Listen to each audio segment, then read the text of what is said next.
India generic medicine a pillar of the global health care. हम लोग बार बार discuss करते हैं कि इंडिया ग्लोबल हेल्थ केयर का पिलर है, क्योंकि इंडिया जेनरिक मेडिसिन का सबसे बड़ा प्रोड्यूसर है। और इंडिया और ईयू रिलेशंस के अंदर, इंडिया और यूरोपियन यूनियन के रिलेशन के अंदर सबसे बड़ा जो एक जो एक हिकअप है, सबसे बड़ा जो हर्डल है, वो जेनरिक मेडिसिन को लेके है। क्योंकि यूरोपियन यूनियन जो मेडिसिन बनाता है, वो लाइफ सेविंग मेडिसिन है, वो बहुत ज़्यादा एक्सपेंसिव होती हैं। हम लोगों ने पिछले साल नोवर्टिस को लेके एक टॉपिक डिस्कस किया था। नोवर्टिस कैंसर की मेडिसिन बनाती है, उसकी बनाई हुई मेडिसिन बहुत एक्सपेंसिव है। और यूरोप की मेडिसिन जो भी बनती हैं यूरोप में, वो पेटेंट लेते हैं। पेटेंट की एक उम्र होती है, उस उम्र के बाद वो पेटेंट राइट खत्म हो जाते हैं। यूरोपियन कंपनियां क्या करती हैं, उस पेटेंट राइट में, उस मेडिसिन में थोड़े बहुत अमेंडमेंट करके फिर उसका दोबारा पेटेंट ले लेती हैं। तो गवर्नमेंट ऑफ इंडिया में जब ये इशू यहां पर आया, तो इंडियन कंपनीज का या इंडियन गवर्नमेंट का नोवर्टिस के साथ लंबे टाइम तक ये डिस्प्यूट रहा। फिर सुप्रीम कोर्ट में मामला सॉल्व होता है कि नोवर्टिस ने मेडिसिन के अंदर कोई चेंज नहीं किया, इन्होंने थोड़े बहुत जो माइनर चेंज किए, वो चेंजेस से उसकी जो बेसिक कंपोजिशन है उस मेडिसिन की, उसमें कोई चेंज नहीं हो रहा था। इस करके गवर्नमेंट ऑफ इंडिया केस जीत गई। इंडिया उसी मेडिसिन को, जेनरिक मेडिसिन को 10 से 15,000 रुपए में बेचता है, और नोवर्टिस की वही मेडिसिन, वो जर्मनी की कंपनी, 75,000 की वो एक डोज थी। तो गवर्नमेंट ऑफ इंडिया केस जीत गई। तो इसका मतलब ये है कि नोवर्टिस की वो मेडिसिन अब पूरी दुनिया में जेनरिक फॉर्म के अंदर इंडिया बेच सकता है। कम से कम इंडिया में तो बेच ही सकते हैं, बाकी अलग अलग मामले होंगे तो देखा जाएगा। इंपॉर्टेंट क्या है कि लगभग 20,000 मेडिसिन जो यूरोप बना रहा है या वर्ल्ड की अलग अलग कंपनीज बनाती हैं, उनके पेटेंट 2-3-4 साल में खत्म हो जाएंगे।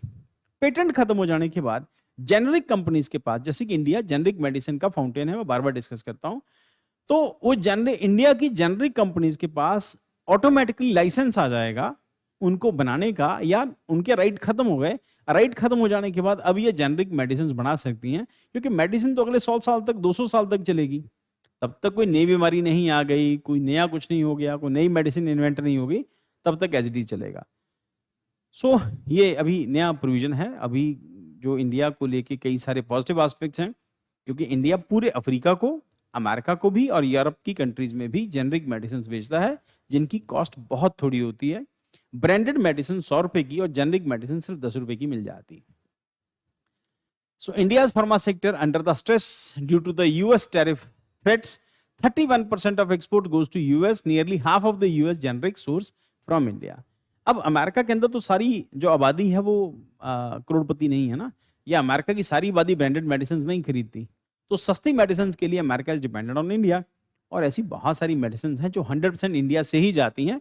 जैसे वाइग्रा की जो कॉम्पोजिशन है, जो वाइग्रा मेडिसिन है अमेरिका के अंदर, जो सेक्सुअल डिसऑर्डर के लिए जो मेडिसिन होती है, वो इंडिया में ही बनती है। वो इंडिया से बन के ही जाती है और किसी कंट्री में नहीं बनती वो, ठीक है। देन उसके बाद exports go to US, nearly half of US generic source from India. Global generic market projection is 641 billion by 2030। Ongoing trade talks with US are critical. Concern tariff may undermine India's role in the pharmacy of the world. India's contribution to affordable healthcare supplies 20% of global generics, dominates US prescriptions, more than 90% in diabetic, cancer and anxiety, etc. Saved US healthcare system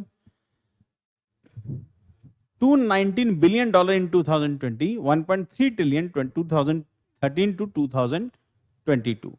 US saved healthcare system, key for the accessibility, affordability and equity in the healthcare globally. US tariff threats and stakes for India. US is India's largest pharma export market. Tariff creates major risk. US concern क्या कहते हैं? High domestic drug prices हैं, India's IPR regime, resistance to big pharma extended to the monopolism. IPR मतलब intellectual property rights. Intellectual property rights जिसने वो medicine बनाई है उसकी इंटेलेक्चुअल प्रॉपर्टी है, वो उसके लिए पेटेंट लेके उसको लंबे टाइम तक उसको सेल्फ बना सकता है, या फिर उसी के राइट से वो मेडिसिन बनेगी और मार्केट में बिकेगी। किसी और को मेडिसिन, वो कंपोजिशन को लेके उसको बनाने का राइट नहीं होता। But as I told you कि ज्यादातर लगभग 20,000 मेडिसिन ऐसी हैं जिसका और 3-4 साल के अंदर पेटेंट खत्म हो जाएगा, फिर इंडिया की फार्मा मार्केट जो है वो डोमिनेट करेगी। और push for international references, pricing, IPR, stronger patent data, exclusively. India stance क्या कहते हैं?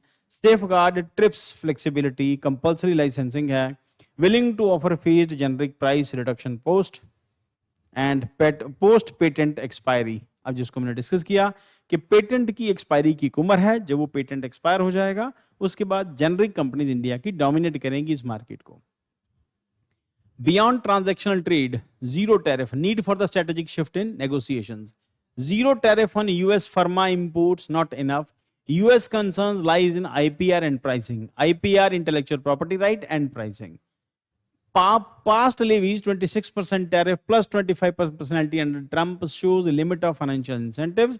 Negotiating capital, India's strong patent law tradition, bargaining power. Most project generics as the global public good.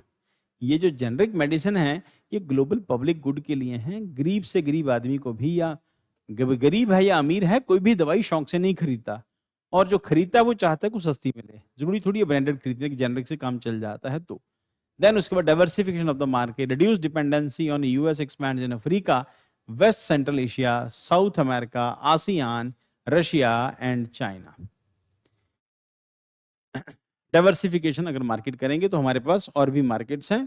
US expands to Africa, west central Asia, South America, ASEAN, Russia, China. Promote overseas investment with the social impact, technology transfer and R&D। देखना बेटा, कोई भी medicine जो आप, for example आप 10 रुपए का capsule खरीदते हैं, उस 10 रुपए के कैप्सूल के अंदर जो पाउडर डाला है वो अलग अलग केमिकल का कॉम्पोजिशन है, उसकी कॉस्ट 1 रुपए से ज्यादा नहीं हो सकती जो 10 रुपए का मार्केट में मिल रहा है।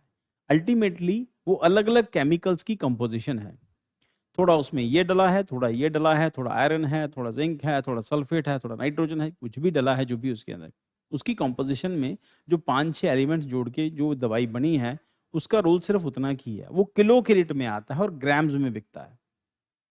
ठीक, तो बहुत महंगा नहीं होता, बस उसकी कंपोजिशन जो है कौन सी किस रेशो में डालना है वो मेडिसिन बन जाती है, अदरवाइज तो वो जहर ही है।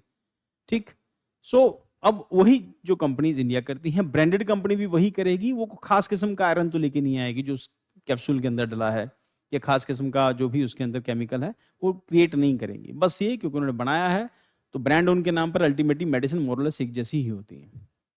हो सकता है क्वालिटी का थोड़ा बहुत फर्क हो भी सकता है, बट प्राइसेस का बहुत फर्क है। कहाँ 5-10 रुपए की, कहाँ 10 रुपए का पत्ता है, कहाँ 100 रुपए की गोली है। So technology transfer and R&D, like generic prices concession to joint R&D, अगर इंडिया और बाकी सब कंपनीज के साथ R&D करे jointly, उसके बाद वॉलंटरी लाइसेंसिंग है, बायोफार्मा कोलैबोरेशन करे, use India US trust initiative biotechnic pharma initiative. Conclusion, champion of the public health and global good, India must resist unreasonable US IPR intellectual property right demands while promoting its role in the global health provider.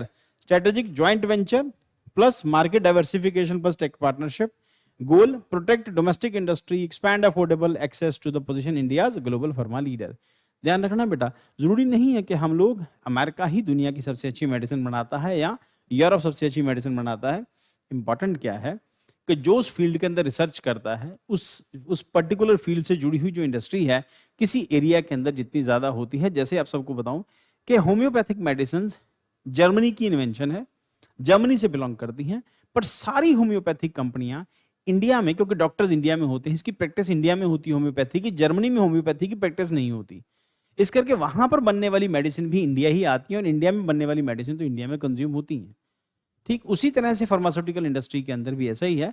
जितनी factory ज्यादा होंगी, जितना research work ज्यादा होगा, जितना उससे जुड़ी हुई डिमांड उस पर्टिकुलर डिजीज की ज्यादा होगी, जितनी पॉपुलेशन ज्यादा होगी, उतनी सस्ती बनाने की कंपनियां कोशिश करती हैं। That is generic.